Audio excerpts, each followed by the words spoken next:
What's going on? In this video, I'm going to be doing my top 5 favorite magicians. So yeah, let's get started. So starting at number 5, is no other than Penn Jillette. If you guys don't know him, he's one half of Penn and Teller. They've done many shows like Penn and Teller Fool Us or Penn and Teller Lie or something. So yeah. A video of him doing a card trick is going to be coming up now. So yeah, hope you guys enjoyed the video of him doing the card trick. It's not actually me whatsoever. It's not my content. It's not my video. Well, yeah.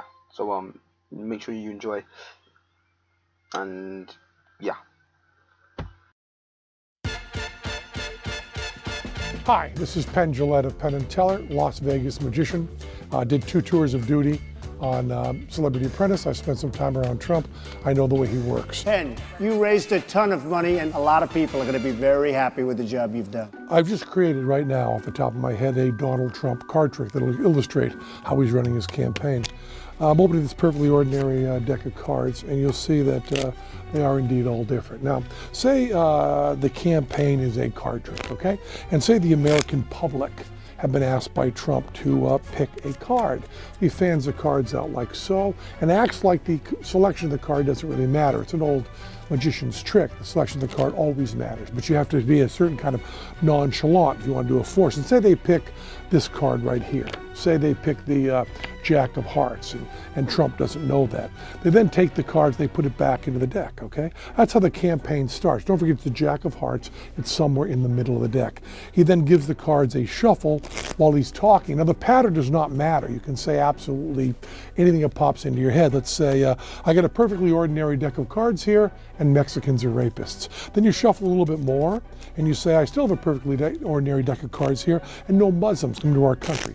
The First Amendment is essentially obliterated.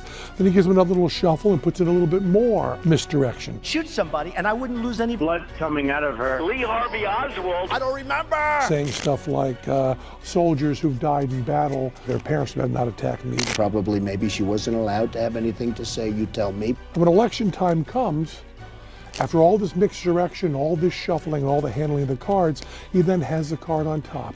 And clean-handed and just like this, he produces the card and says, is this your card? And it's the 6 of Hearts, not the Jack of Hearts, because he's an idiot. He would never get it right. Okay guys, so yeah, hope you guys enjoyed that video. The next one is going to be about Dynamo.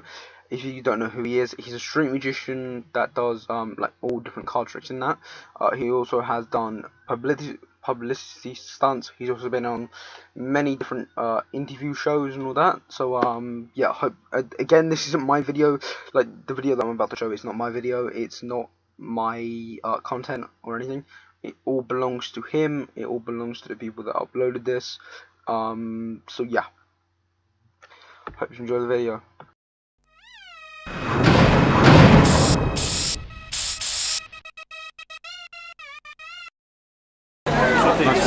So what up, it's Dynamo, you're checking out Streetwise TV, yeah, it's the place to be, yes sir.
Okay, and now straight to number 3, which is Teller from the other half of Penn and Teller, which again is the people that done Penn and Teller For Us and Penn and Teller The Lie or something. They are they're based in America. I think it's Las Vegas. They are massive magicians. They are master magicians.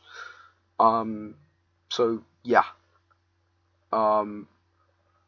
In time, I'm gonna put a video of him doing a video with a Penn Jillette in it.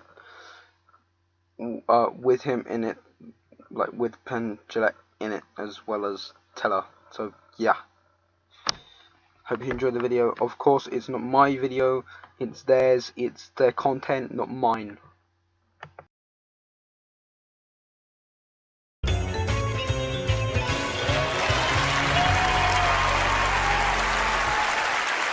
In all their time together, they have invented, reinvented, refined and redefined magic as we know it, while entertaining millions over the last 40 years. They're still doing it better than ever. Here they are, the fabulous Penn and Teller.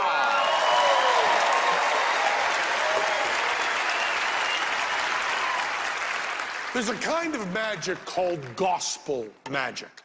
And gospel magicians use magic tricks to proselytize. Now, in 1948, there was a country western hit by Tex Ritter called The Soldier's Deck of Cards. And the story of that song is that a soldier is caught in church with a deck of cards, and his commanding officer says to be court-martialed for having gambling apparatus in church. So we're going to do an answer song to a soldier's deck of cards, giving us an opportunity to proselytize a little bit. You all set? A while ago, Teller and I were sitting in the front row of a lecture by the theoretical physicist Lawrence Krauss. Suddenly, Krauss looked down and said, "Teller, you've been fiddling with that deck of cards as I began speaking. Do you find me so dull that you have to amuse yourself with trivial tricks and manipulations?" Teller stood up and addressed Lawrence and the entire audience. "Not at all, Dr. Krauss," Teller began. "I'm listening to every word you say. I don't carry a pad of paper or a cell phone, but as a magician, I always have my deck of cards with me. I use that deck and my knowledge of magic to take notes. Please allow me to recap what you've covered so far." And Teller fanned the cards out. "You know, Lawrence, you're a very well-known atheist. As I look over the faces of the cards, I notice there's no God among them. The universe of my deck, like the universe of your speech, contains kings, queens, millions of number combinations, and, well, even a couple of jokers, but no God can be found." Teller motioned the professor, and Lawrence Krauss, he stood up right there in the audience. Teller explained that he would riffle down the deck, and the professor should yell, "Stop!" to select a random particle from the universe of Teller's deck. Well, Teller riffled, professor yelled. Teller showed the card to the professor and to the entire audience. It was a 3 of clubs, and we all promised ourselves we'd remember it. Teller returned the card to the deck and handed the deck to Lawrence to shuffle. Teller took the fully shuffled cards back to the professor and took a quick look at the random order of the faces. You know, every random order contains some intrinsic qualities. The 4 aces always remind me of the 4 fundamental interactions in nature. The ace of diamonds, that reminds me of electromagnetism. And electromagnetism is a force responsible for practically all the phenomena encountered in daily life. Ordinary matter takes its form as a result of intermolecular forces between individual molecules. The ace of diamonds, electromagnetism, that holds our world together.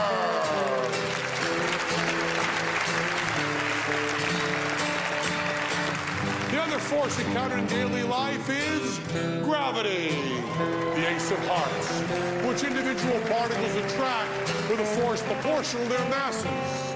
And that leaves the strong interaction, the weak interaction. Well, the strong force, to me, that's the ace of spades. And that binds protons protons and neutrons together and the nucleus of the atom. And that leaves the good old weak force, the ace of clubs, which is responsible for radioactive decay of the nuclei and hydrogen fusion of the stars. Now, someday there may be an accepted unified field theory, and all these cards will be of one suit. But until then, the four suits remind me of the four fundamental interactions in nature. And with that, Teller had thrown most of the cards in the audience. He said these few cards remaining remind me of the cosmological constant. Oh, it's an amazing constant. Even as space gets bigger, the energy density remains the same. Let's measure. 1, 2, 3, 4, 5, 6. I'm trying to change that density by throwing out 1, 2, 3 cards. The energy density, well, it still remains 1, 2, 3, 4, 5, 6, and it keeps working, you know. I can throw out 1, 2, 3 cards, still have 1, 2, 3, 4, 5, 6. It's counterintuitive. How can that be to throw out 1, 2, 3 cards, still have 1, 2, 3, 4, 5, 6? Yeah? How can you just throw out 1, 2, 3 cards, still have 1, 2, 3, 4, 5, 6?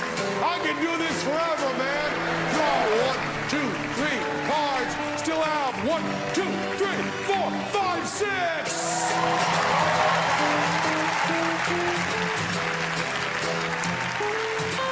Now, to do this trick with cards, I need sleight of hand.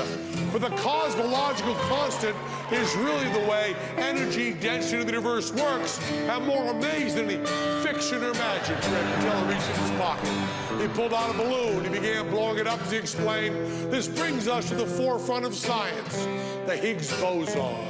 Now, the theory was that particles only have mass because of an unmeasured theoretical field that they move through. This may seem like an invisible God, but the difference is it can be tested.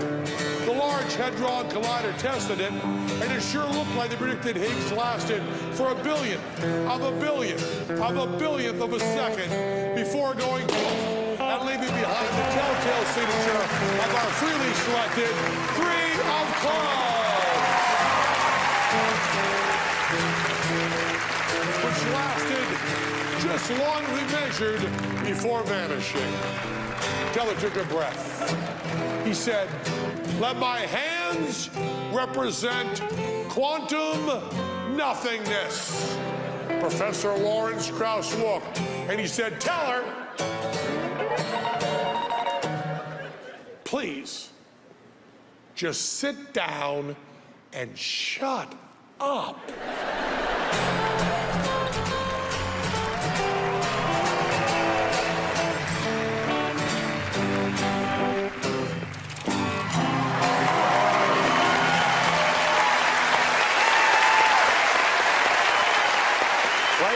Physics. Penn and Teller, ladies and gentlemen. Fantastic. Penn and Teller, that's all the magic we have for you tonight. Join us again because we'll have more amazing tricks and, of course, more Penn and Teller. Good night from Las Vegas.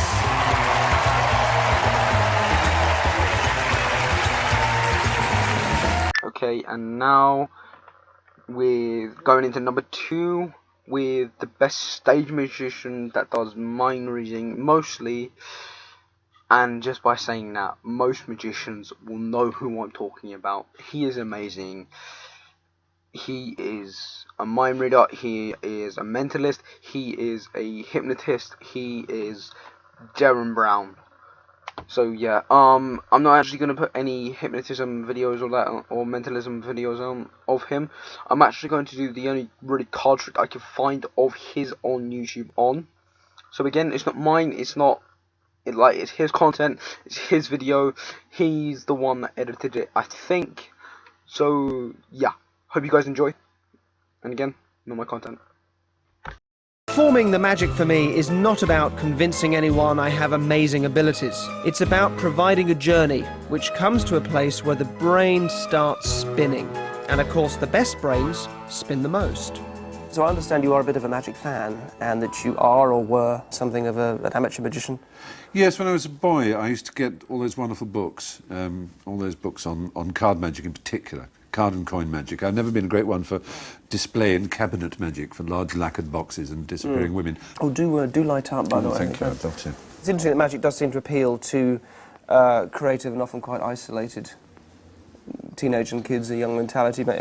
Yourself, if that's okay to say that. Woody Allen, of course, used to be absolutely. I mean, there's a theory that it's the revenge of the nerd, that it's the rather kind of ignored and hopeless child who's not good on the games field, who can kind of fool his coevals. And in that sense, a bit like comedy. You can get one over on the big chaps because you can actually fool them and you can make them go, bloody hell, how'd you do that? How can you do what? Come on, you know. And they're the ones who otherwise would beat you up. There's some element of that. Well, perhaps on that note, I should show you a trick. A card trick, no less. My very favourite.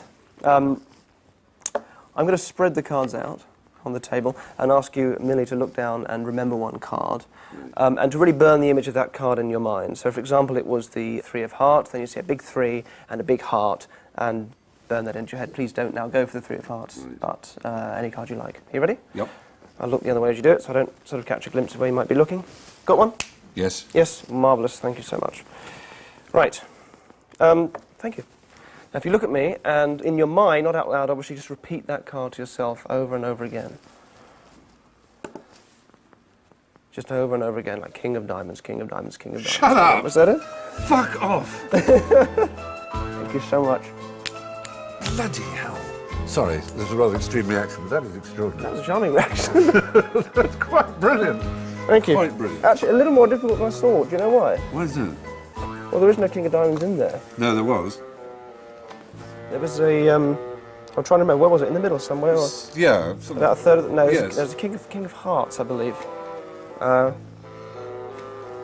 King of Hearts.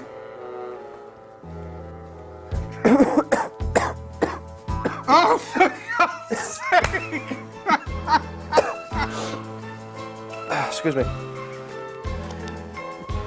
Your card there, the King of Diamonds. Thank you, Stephen. Oh, brilliant. Thank you so brilliant. much. Absolutely superb. Unpleasant souvenir for you. Oh, my Lord. That's just extraordinary. It's almost like a bad shock. You kind of think, no, your mind wants to say, no, this is not happening. It's not real. It's not true. I reject it. I reject everything about it. Fantastic. Quite brilliant. Okay, so, now for the one we've all been waiting for. No other than the YouTuber magician, Mr. Charlie Davis. And now, yeah, me and him have talked about this. He said it's cool if I use his video, one of his videos, on this video. And so, yeah. Again, it's not my content, but he's allowed me to use the content on this video. So, I hope you guys enjoy. So, yeah. Let's get straight into this video. Hey guys, Magician Charlie Davis here, and today I'm going to show you a trick with 4 aces. So we're going to try this. I'm going to stop during the pack and hopefully I'll land at the 4 aces. Watch. Perfect, and I should have landed perfectly at the 4 aces. Alright, that's not very good. I'll show you something a bit different. If we take the aces here, we have the ace of hearts, the ace of diamonds, the ace of clubs, and of course the ace of spades. I'll place the ace of spades somewhere at the bottom of the pack. You can see that there. We'll place the second ace somewhere near the top. Third one even higher, and the fourth one even higher right there if we place that in there. All 4 aces, yes. We'll give this a go.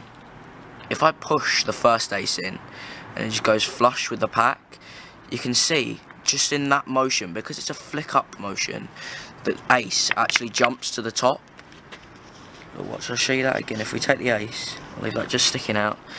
We have the ace there. If I push that in and just give that flick motion, that ace does actually jump to the top again. Look, watch, we'll try this. I'll square the ace in. Watch, now, because I haven't done that flick motion yet, you can see the ace isn't on top, yes? But the moment I do that flick motion, the ace actually comes perfectly to the top. We have the last ace there. We'll give this a go. We're going to make it travel to the top. Watch. Alright, that was a bad joke. We'll give it this. We'll give it some of this though. If we take the ace, we're going to make it travel to the top in the most visual way I can think possible. So watch, if we take the ace and I place it inside the pack, just watch the ace. You'll actually see it travel near to the top. Watch. As you actually see that travel very near to the top. There's now only just a few cards on top of that card.